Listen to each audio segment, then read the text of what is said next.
अच्छा ये बताएं कि अर्तुगरुल गाजी के साथ आपने किया क्या? वो हमारा स्टार बन गया था। उसको उसकी वजह से आप भी मुतनाज़ा हुए, वो भी मुतनाज़ा हुआ, पाकिस्तान भी बदनाम हुआ।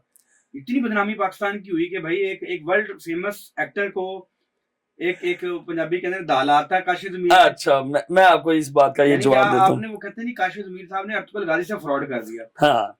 और कहते हैं यार उसमें लोग कहना शुरू हो गए यार किस दर्जे का एक फ्रॉडी है भाई ये तो। बिल्कुल। एक काशिद मीर ने अर्तुगरुल गाजी को फ्रॉड लगा दिया। अच्छा, सबसे इतना पहले फ्रॉड। मैं आपको एक बात बताता हूँ कि देखें कि उस टाइम ये कुछ लोगों ने ये बातें तब उड़ाई कि कुछ मीडिया के लोग थे जो इसका इंटरव्यू करना चाहते थे, और मैंने कहा था कि भाई मेरी तरफ से जो मर्जी इसको मिले।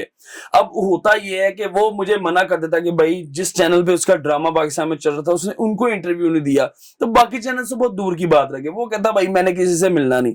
अब देखिए सबसे पहले भाई बात अब ये देखें कि वो मेरी पुप्पी का बेटा नहीं था, वो उधर से आया था, कोई माल मतंजन लेके ही आया था, एम ही तो कोई नहीं ना उठ के आई जाता। पहली बात ये आप कह रहे हैं आपके खिलाफ साजिश हुई और पूरी पंजाब पुलिस उस साजिश में आपके खिलाफ शामिल हो गई। फॉरेन ऑफिस भी आपके खिलाफ साजिश में एंगेज हो गया। टर्की का फॉरेन अफेयर भी शामिल हो गया। अर्तुगरुल गाजी ने आपके खिलाफ खत लिख दिए, वो भी आपके नहीं नहीं नहीं नहीं नहीं, आपको मैं ये चीज आपके खिलाफ इतनी बड़ी आलमी साजिश हो गई। बिल्कुल भाई, आपकी मैं उसकी आपको रीजन बताता हूँ, क्योंकि उस टाइम अर्तुगरुल गाजी का 130 मुल्कों में ड्रामा चल रहा था, ठीक है। पाकिस्तान में मुझसे भी ड्रामा लगा दिया। नहीं नहीं नहीं नहीं, मैं उसी तरफ ही आ रहा हूँ कि उस टाइम देखें कि 130 मुल्क में जिस बंदे का ड्रामा चल रहा है, ठीक है। अब पाकिस्तान में उसका ड्रामा चलवाने वाला था बानी पीटीआई, ठीक है।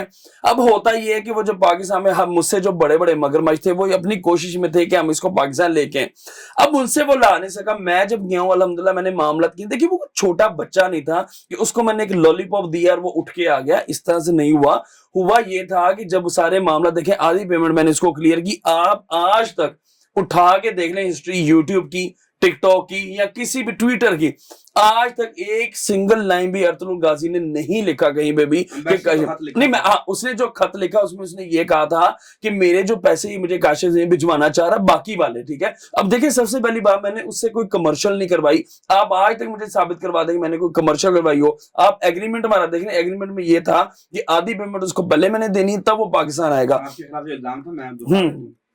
आपने अर्तुगरुल गाजी के साथ $1 मिलियन का वादा किया। अच्छा, ऐसा ही है। अच्छा उसमें मुझे कि और 8 करोड़ के आपने जाली ड्राफ्ट बनाकर तुर्की भिजवाई, आप पर इल्जाम है, मैं नहीं कह रहा। अच्छा।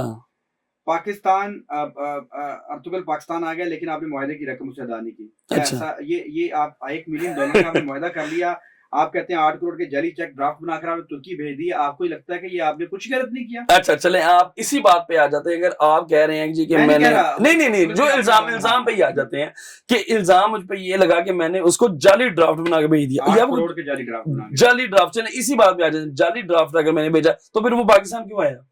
वो कैश करवा के फिर आता। ये कहां पे पॉसिबल लिखा कि आप इवन कि आप देखें कि माशाल्लाह एंगर पर्सन है, आपको अगर कोई बंदा अपने पास इनवाइट करता तो आप जब पूरी चीजों की तहकीक करेंगे फिर ही उसके बाद जाएंगे। मेरे पास कौन सी ऐसी गिद्दर सिंगी थी कि वो मेरे पास ही मुंह उठा के पाकिस्तान आ गया। यहाँ तो ये हो कि वो कोई उधर गली मोहल्ले में रहने वाला बंदा था, मैं उसको जाके जी उठा के जबरदस्ती ले आया हूँ। कितने अच्छे तरीके से मुझे मुतमिन कर रहे हैं, लेकिन आप अर्तुगरुल गाजी को मुतमिन नहीं कर सके, उन्होंने खत लिख दिया आपके खिलाफ। नहीं आप वो खत पढ़े ना, खत में उसने सिर्फ ये बात कही थी कि जो इसने काशिफ ने मुझे पेमेंट भेजी है वो स्टेट बैंक में फंसी है, वो आप उसको क्लियर करवा दें। आपने क्लियर करवा दी बाद में? वो मेरे पे इल्जाम लग गया जी कि आपके पास ये पैसा आया कहां से। अब देखें हमारे मुल्क में होता ये है, क्लियर नहीं कराई। अब देखिए मेरे बाप दादा ने कमाया हुआ, मैं उसको कहां से क्लियर करवा सकता हूँ? वो तो अल्हम्दुलिल्लाह वो अब उन्होंने कमाया था। आपके खातिर पाकिस्तान आ गया, हाँ। आपने 8 करोड़ के जाली चेक दे दिए। नहीं नहीं नहीं नहीं नहीं नहीं। अच्छा आप कहते हैं क्लियर नहीं हुए, लेकिन वो आपकी जिम्मेदारी नहीं, वो स्टेट बैंक ऑफ पाकिस्तान की जिम्मेदारी है। और आप कहते हैं कि मैंने चूंकि मेरे माँ बाप का पैसा, बाप दादा का पैसा कमाया हुआ, मैं कैसे दे दूं? आप समझते हैं ये जुर्म नहीं है? नहीं नहीं नहीं नहीं, आप मेरे एक्चुअली पॉइंट पे नहीं आ रहे। बेसिकली मैं चीज ये कह रहा हूं कि देखें कि ये किसी भी दुनिया की किताब में पॉसिबल नहीं है कि इतना बड़ा अदाकार बगैर एक पैनी के पाकिस्तान में कैसे आ सकता है, वो भी मेरे पास क्यों? देखें क्या ये मुमकिन है कि किसी को आपसे कोई शिकायत ना हो, एम्बेसी को खत लिख दे? नहीं एम्बेसी देखें आप समझते हैं कि दुरुस्त बात है, एक शख्स आपसे मुतमिन ही नहीं है, मुतमिन है और सब कुछ अच्छा हैप्पी चल रहा है, आप अगर आपके खिलाफ खत लिख दिया और आप समझते हैं कि ये कोई मसला ही नहीं है? नहीं नहीं नहीं, बेसिकली देखें उसने जो खत भेजा था उसने यही सिर्फ उसमें यही चीज मेंशन थी कि काशिफ ज़मीर की तरफ से, देखें हमारा कॉन्ट्रैक्ट यही था कि हमने पूरे साल में जो हमने एग्रीमेंट एक दूसरे के साथ किया है कि वो पूरे साल मेरी कमर्शियल्स करेगा मेरे ब्रांड के लिए, उसके बाद मैंने पेमेंट देनी। वो तो मेरी जी। तो उसको कितने पैसे दिए आपने? अभी तक जो मैंने इसको दिए थे उसको मैंने पाकिस्तानी 6 करोड़ 42 लाख रुपया दिया था जब वो पाकिस्तान आया था। टोटल हमने 17 करोड़ रुपया उसको देना था जो हमने इधर से इसको फिर ये भेजना 8 था। करोड़ का क्या किया आपने, मिला उसको? भाई ये तो आज भी इसकी मैंने इवन एविडेंस पहले भी मैं दे चुका हूं एक इंटरव्यू में कि इवन के ये अभी भी पैसे उधर फंसे हो, वो यही बात मुझे बार बार कहते हैं कि आप इसका सबूत दें कि आपके पास ये ब्लैक मनी है, ये कहां से है। मैंने कहा मेरे बाप दादा ने कमाए, वो अब अल्लाह को प्यारे हो गए, वो कब्र में पड़े, उनसे जाके पूछे, मैं कहां से जवाब दूं। यार ये जवाब अगर नवाज शरीफ को आता तो ये पनामा में उसके खिलाफ मुकदमा ही नहीं होता। पता है आपको, पनामा केस में मैं पूरा पनामा केस की हेयरिंग के लिए जाता था सुप्रीम कोर्ट ऑफ पाकिस्तान। वो पूरा केस मैंने सुना, अच्छा। बड़े आर्गुमेंट्स होते रहे। आपको पता है जब नईम बुखारी ने कंक्लूडिंग रिमार्क्स दिए, उसने क्या कहा? उसने कहा मी लॉर्ड ये इतना सा केस था, इन्होंने लंबा कर दिया। हाँ। अगर मियां साहब सिर्फ ये कह देते कि ये मामला मेरे बाप दादा ने, मेरे बाप ने किया था, मेरा बाप मर गया, मुझे नहीं पता ये कैसे हुआ, ये केस वाइंड अप हो जाता है। ये दलील तो मियां नवाज शरीफ को नहीं आई जो काशिफ ज़मीर साहब आपने इंटरव्यू में दे दी है। मैं आपसे सच कह रहा हूँ सर, मैं गलत बयान नहीं कर रहा हूँ, रिकॉर्ड है ये। नईम बुखारी ने कंक्लूडिंग रिमार्क्स में दिया, नईम बुखारी नवाज शरीफ के खिलाफ मुकदमा लड़ा था। उसने कहा कि सर ये इतना सा केस था कि सिर्फ अगर ये कह देते ना ये लोग कि अब्बा जी ने कीता सी मैनू नहीं पता तो केस मुक जाता है। यार काशिफ ज़मीर साहब नवाज शरीफ ने भी सियाने निकले हो। नहीं देखें वो एक हमारे मुल्क के बहुत सीनियर और माशाल्लाह बड़े समझदार सियासतदान है। देखिए मैं आपको ये बात कह रहा हूँ कि समझदार नहीं है। नहीं यार वो तो जवाब दे के फंस गया। ਤੁਸੀਂ ਕੋਈ ਜਵਾਬ ਦਿੱਤਾ कि अब्बा जी ने कीता सी, मेरा कोई कसूर नहीं। चलो जाहिर सी बात है मेरी, आप देखें आप मेरी 33 साल उम्र है, ठीक है। अब मेरे जाहिर सी बात है मैं कोई 33 साल जिंदगी में 33,000 फड्डे हैं आपके।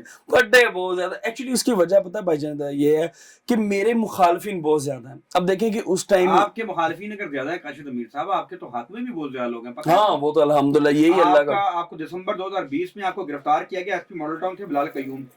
उन्होंने आपको गिरफ्तार करने के लिए मुतहरिक हुए, आपने उनका तबादला करा दिया। ये तो माशाल्लाह लेवल है आपका। आप कहते हैं आपके मुखालिफिन हैं, आपके मुखालिफिन तो होंगे लेकिन आपके हक में जो लोग हैं, जी आप एक एसपी का तबादला करा देते हैं कि उसने आपको गिरफ्तार किया, आप छोटी चीज समझते हैं।